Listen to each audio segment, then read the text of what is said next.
Imaginez ceci. Saigon, 30 avril 1975. Vous avez 72 heures pour décider. Rester sous le régime communiste ou risquer la noyade en mer de Chine méridionale. Votre voisin, un médecin qui a sauvé des vies pendant 20 ans, emballe de fines feuilles d'or dans du tissu. Kim Tan, c'est ainsi qu'ils appellent les feuilles d'or. Il convertit toutes les économies de sa vie en quelque chose de la taille d'un jeu de cartes. Le ferry officiel pour la Malaisie, 10 $ par personne. Le canot de passeur en pleine mer, 1000 $ par personne. Votre famille de 4 personnes a besoin de 4 000 $ en liquide dans une devise que le passeur acceptera et vous avez 48 heures.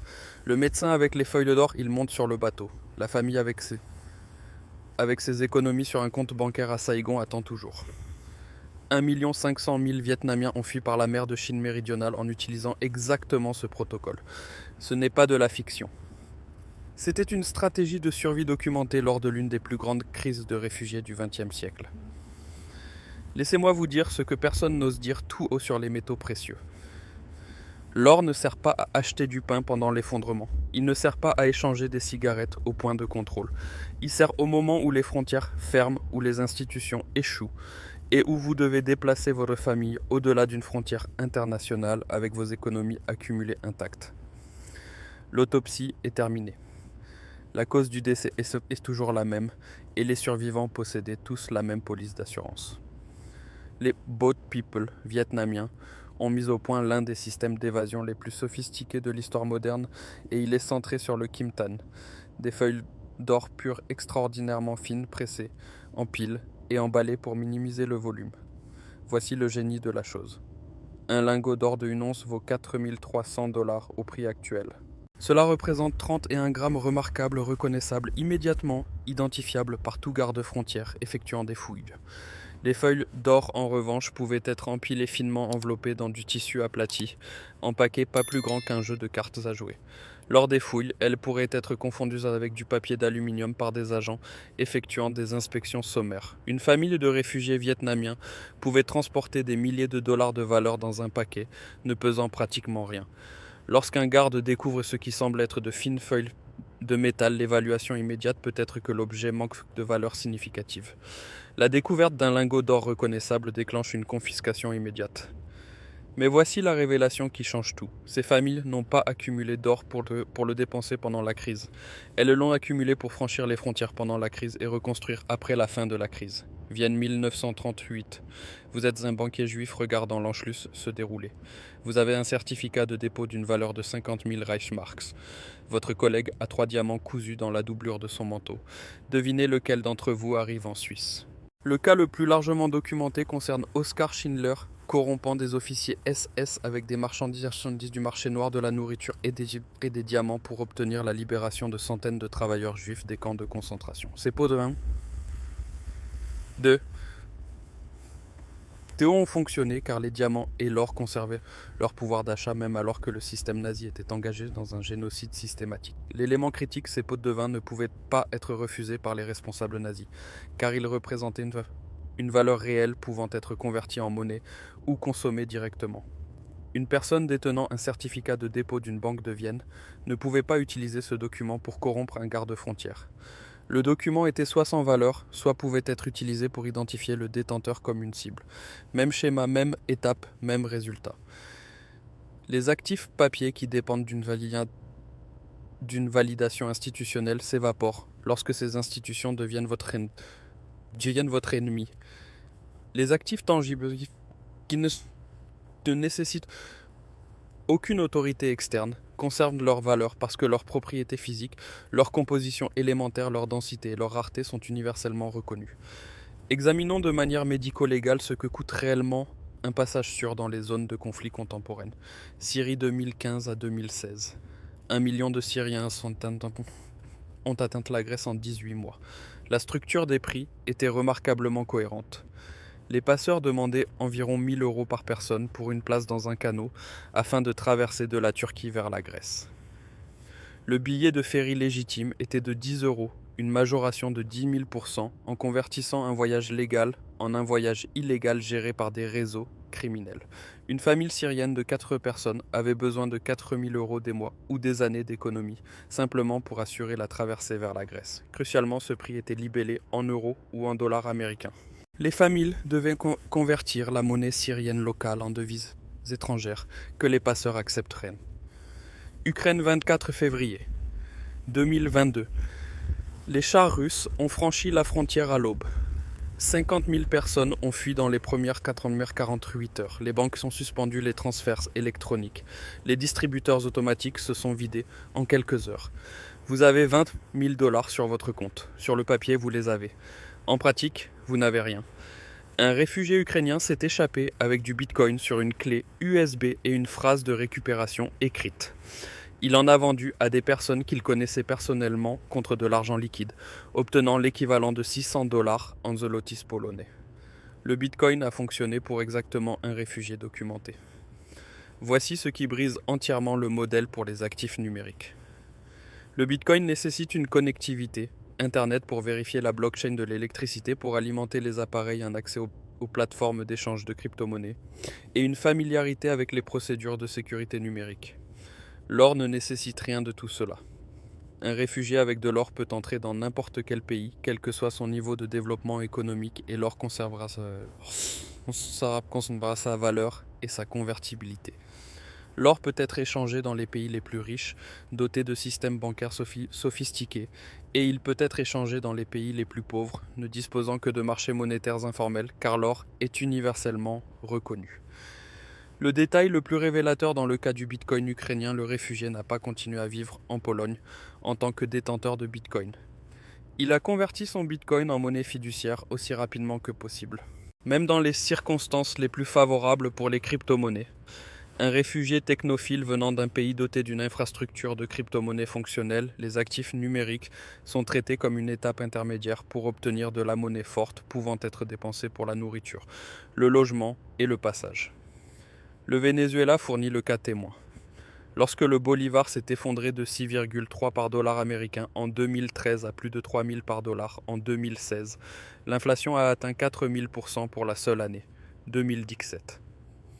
Vos 10 000 $ d'économie ont fini par valoir 250 $. Les Vénézuéliens qui avaient accumulé des économies en monnaie locale ont vu leur richesse s'évaporer. Ceux qui possédaient de l'or ont vu la valeur nominale en bolivars augmenter considérablement et ont pu échanger de l'or sur les marchés noirs contre des dollars américains à des taux reflétant la véritable valeur internationale. Maintenant parlons de ce qui se passe quand on arrive réellement dans un pays sûr, car c'est là que le protocole de sortie de la plupart des gens s'effondre. En vertu de la loi sur le secret bancaire Bank Secrecy Act, toute personne entrant ou sortant des États-Unis avec plus de 10 000 $ en devises doit remplir le formulaire FinCEN 105. Voici la faille juridique qui révèle pourquoi l'or bat l'argent liquide. L'or physique, les lingots et les barres ne sont pas classés comme devises ou instruments monétaires en vertu de la loi sur le secret bancaire. Quelqu'un transportant pour 50 000 $ de lingots d'or à travers la frontière américaine ne déclenche pas techniquement l'obligation de dépôt du formulaire 105. Quelqu'un transportant 10 001 $ en espèces le fait. Mais voici le piège. Bien que l'or ne soit pas classé comme devise, il reste soumis aux obligations de déclaration en douane. Le fait de ne pas déclarer avec précision les métaux précieux entraîne une saisie en vertu des pouvoirs d'application des douanes. Ne pas déclarer l'or n'est pas une violation de la loi sur le secret bancaire, mais c'est une violation de la loi douanière qui entraîne la confiscation de la totalité de la somme en vertu des lois sur la confiscation civile des actifs. La mécanique procédurale est brutale. Lorsque les douanes américaines saisissent des actifs, elles émettent un avis de saisie. Vous avez 30 jours pour répondre. Pour quelqu'un qui vient de fuir une zone de guerre sans représentation juridique, sans compréhension des procédures juridiques américaines et potentiellement sans adresse stable, ce processus devient pratiquement impossible à gérer. La charge de la preuve vous incombe de démontrer que les actifs saisis ne sont pas liés à une activité illégale.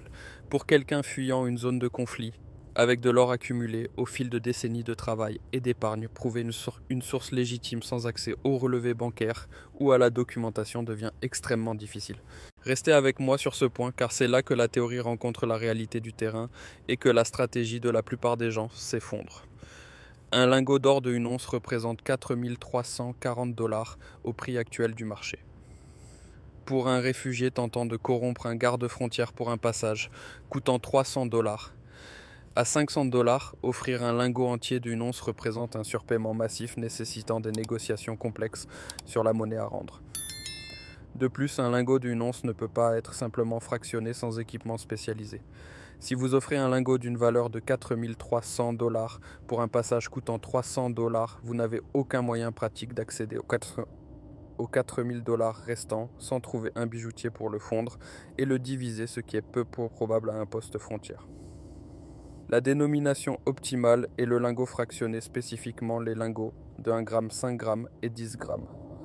Un lingot d'or de 1 g pèse 0,032 11 troy et vaut environ 140 $ au prix actuel de l'or, assez petit pour être utilisé comme moyen d'échange pour des services spécifiques sans négociation complexe. Un réfugié peut offrir un lingot de 1 g pour le passage, et le garde connaît instantanément la valeur approximative. Cette répartition offre de multiples avantages. Elle réduit la perte catastrophique si un seul lingot est découvert et saisi. Elle offre une granularité pour les transactions réelles. Elle permet un déploiement stratégique de la richesse à différentes étapes de l'évasion.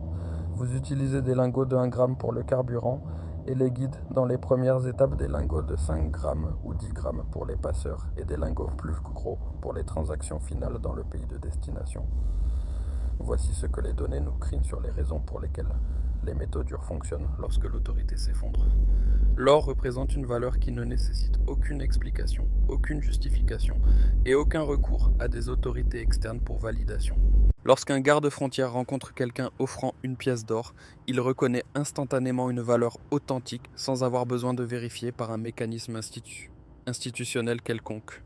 Lors d'un effondrement de l'État précisément, au moment où le protocole de sortie devient nécessaire, l'autorité institutionnelle qui valide la monnaie papier s'évapore. Un garde d'un régime perdant une guerre n'acceptera pas la monnaie de ce régime comme paiement car il craint que le régime ne s'effondre entièrement rendant la monnaie sans valeur. L'or transcende tout régime ou système politique particulier. Un officier nazi dans les derniers jours de la Seconde Guerre mondiale refuserait une valise de Reichsmarks, mais pourrait accepter de l'or comme pot de vin précisément parce que l'or conserve sa valeur malgré les changements de régime. Un descendant de survivant l'a parfaitement formulé. Vous avez besoin de suffisamment de pièces d'argent ou d'or pour être en mesure de corrompre un garde. La certitude de la liquidité façonne la volonté du garde d'accepter le pot de vin. L'or peut être converti en espèces dans n'importe quel pays du monde à tout moment, à un prix déterminé par des marchés mondiaux bien établis. Lorsque vous offrez un lingot d'or à un garde, il comprend qu'il peut se rendre chez n'importe quel acheteur d'or ou institution bancaire internationale et convertir cet or en espèces en quelques heures. Pour quelqu'un qui parvient à atteindre un pays sûr et qui cherche à conserver l'or accumulé sans saisie, une documentation appropriée devient essentielle. Le principe critique déclarer ses avoirs à la frontière crée des frictions et des retards, mais le défaut de déclaration crée une quasi-certitude de saisie. La stratégie juridique la plus efficace consiste à porter une preuve d'achat des factures, des reçus, des certificats d'authenticité ou des certificats d'analyse. Pour quelqu'un qui a accumulé de l'or sur des décennies, avant de fuir, cette documentation peut être impossible à obtenir, mais même une documentation partielle renforce votre position juridique. Une fois que les agents des douanes découvrent que vous avez tenté de dissimuler des avoirs, votre crédibilité est détruite. Il est généralement plus efficace de déclarer tous ces avoirs à l'arrivée et d'accepter les retards et les enquêtes qui en résultent plutôt que de tenter une dissimulation partielle susceptible d'être découverte. Une stratégie plus sophistiquée, entrer initialement sans tenter d'importer de grandes quantités, puis importer plus tard les métaux par des voies légales une fois que vous avez établi votre résidence et que vous pouvez travailler avec un conseiller juridique. Cette approche évite le risque de voir toute sa richesse accumulée saisie lors du passage initial de la frontière. Alors que faites-vous ? 5 éléments. Un accumulé de l'or fractionné dès maintenant, pas des lingots d'1 once mais des dénominations d'1 g, 5 g et 10 g. Achetez de petites quantités et en continu au fil des ans, pas de grandes quantités, soudainement. 2. Répartissez-le sur votre corps pendant le transport, ceinture, porte-billets, poche, doublure de vêtements. Si un seul endroit est découvert, toute la richesse n'est pas perdue. 3. Prévoyez une perte de 10% à 30% pour les potes.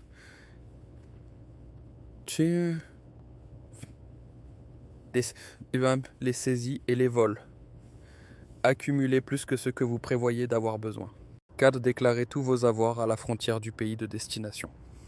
Emportez toute documentation que vous possédez et engagez immédiatement un conseiller juridique. 5. Comprenez qu'il s'agit d'une assurance pour le pire des scénarios, pas pour acheter du pain pendant l'effondrement, mais pour franchir les frontières, lorsque les institutions échouent, et préserver les économies accumulées d'une vie à travers les changements de régime. La question n'est pas de savoir si vous serez touché. La question est de savoir si vous le verrez venir, ou si vous vous retrouverez devant une frontière fermée à vous demander pourquoi votre compte bancaire affiche 20 000 $ sur le papier, alors que le distributeur est vide, tandis que la personne à côté de vous, avec son paquet de feuilles d'or de la taille d'un jeu de cartes, monte sur le bateau vers la sécurité. La reconnaissance des schémas n'est pas du pessimisme, c'est de la préparation. Le précédent n'est pas ambigu. Il est définitif. 1 500 000 Vietnamiens, des millions de réfugiés juifs, 1 million de Syriens, 5 millions, 800 000 Ukrainiens. Même protocole, même classe d'actifs, même résultat. Ce n'est pas une question de savoir si vous en aurez besoin, mais quand. Si cette plongée profonde dans l'histoire de la survie et la réalité des actifs tangibles a changé votre regard sur votre sécurité financière, veuillez vous abonner et aimer cette vidéo.